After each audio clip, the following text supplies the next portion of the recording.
Now we will discuss about the Boyle's law. In Boyle's law, for a fixed amount of a gas that is mole constant and keeping the temperature constant, pressure of a gas is inversely proportional to volume. So if we remove the proportionality, we can write it as P equal to K by V, that is PV equal to K. Using PV equal to nRT, that is ideal gas equation, we can find out this Boyle's constant value of K, which is K equal to nRT. So we can also write it as, if we moles and temperature constant, P1 V1 equal to P2 V2. If we transfer the same gas from small container to large container while keeping the mole and temperature constant, volume changes from V1 to V2, then pressure will change to P1 to P2. So we can write it as P1 V1 equal to P2 V2.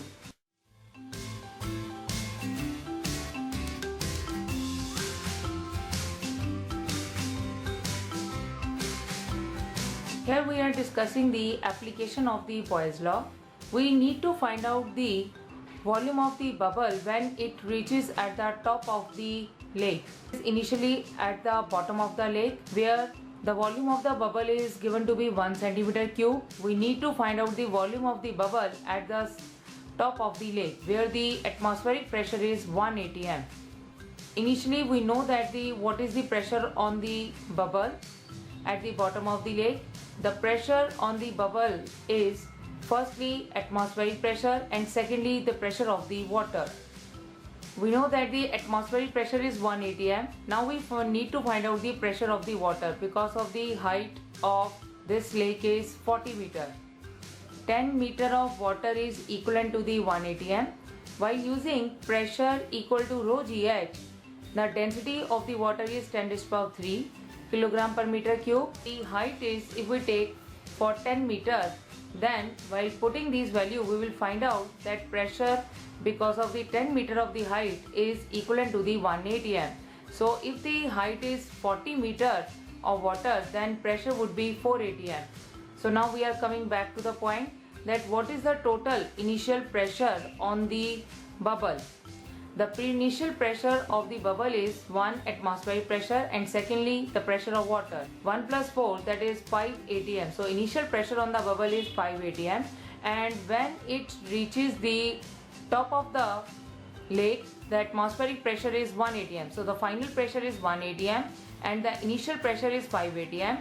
Initial volume is 1 centimeter cube. Now we need to find out the final volume of the bubble using the Boyle's law, that is P1 V1 equal to P2 V2. By placing all these value, initial pressure is 5 atm and the volume is 1 centimeter cube. Final pressure is 1 atm and we need to find out the final volume.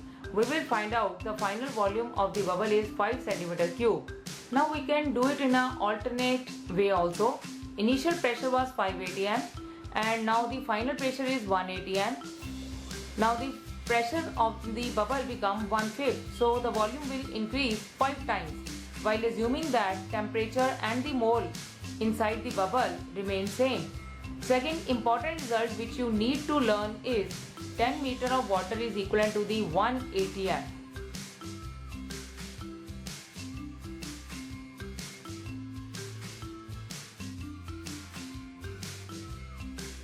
Now we are discussing the graph on the Boyle's law.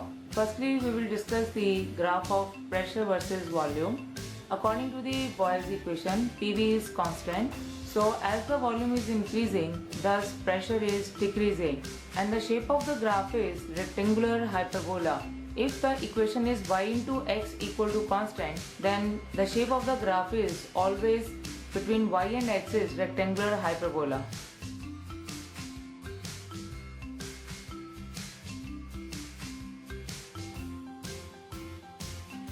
Now the next graph is between P versus 1 by V, where pressure is y-axis and x-axis is 1 by V. So the equation of the graph is y equal to mx. Here m is the slope of the graph and which is equal to constant k, and here k is nRT. Now we are discussing the graph between PV versus P. Now pressure into volume, product is always constant according to the Boyle's equation. So the graph between PV versus P or PV versus V is a straight line parallel to x-axis. In a demonstration of Boyle's law, we'll place a balloon in a vacuum bell jar. We'll apply a vacuum, which basically pumps out the air in the bell jar. The pressure outside the balloon will be greater than the pressure inside. The balloon expands to try and equalize the pressure. Volume and pressure are inversely related to each other. When we release the vacuum, the pressure increases and the volume decreases.